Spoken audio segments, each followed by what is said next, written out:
Residents of Sanjot village in Jammu and Kashmir's Poonch district will not celebrate Eid on Saturday. The village was the destination of the ill-fated army truck that was ambushed on Thursday, leaving 5 soldiers dead. The vehicle was carrying fruits and other items for an iftar gathering meant to be held in Sanjot later that evening. According to locals, invitations had gone out to several people in the village of 4,000 for the 7 p.m. event, and arrangements were being taken care of by the Rashtriya Rifles unit. The truck was carrying materials from the RR headquarters at Basuni in Balakote, and had picked up more items en route from Bhimbar Gully area, where the RR has a significant presence owing to movement of army convoys between Poonch and Rajouri.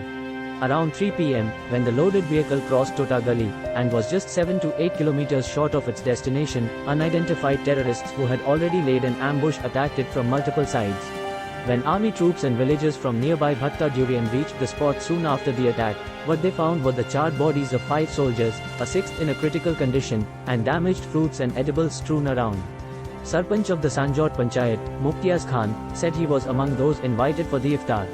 He said on Friday, "Kya iftar jab hamare 5 jawan as unfortunate haadse mein shaheed ho gaye."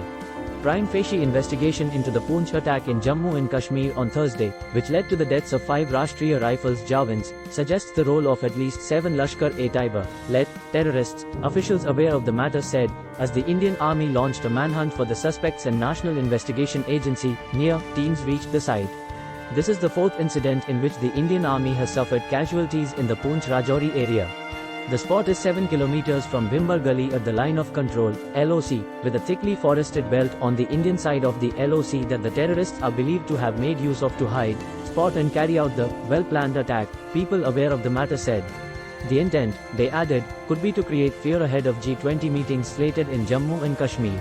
This was a very well-planned ambush carried out by multiple terrorists from 3 sides, from the top of the hill, front and left side of the moving side of army truck, which had rations apart from security personnel, said an officer, who didn't want to be named. Prior intelligence inputs, a second official said, suggested 3 of the terrorists crossed over from Pakistan and hid inside the dense forest. According to inputs from the Jammu and Kashmir police, the terrorists used rocket-propelled grenades and assault rifles against the RR Jawans traveling in the truck. It's still not clear whether the truck caught fire due to a direct RPG hit or was set on fire by terrorists after the Indian soldiers were gunned down. The incident has been deliberately planned by the Pakistani deep state to instigate violence in Jammu and Kashmir and Uttar Pradesh and deliberately spread fear among the delegates attending the G20 event, said a senior J&K official, asking not to be named. The 3rd G20 tourism meet is scheduled to be held in the 3rd week of May in Srinagar.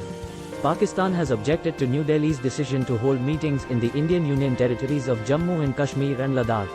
A Jaish-e-Mohammad proxy, PAFF, People's Anti-Fascist Front, claimed responsibility for the attack in a tweet, but investigators are not ruling out a joint operation of it and the lead.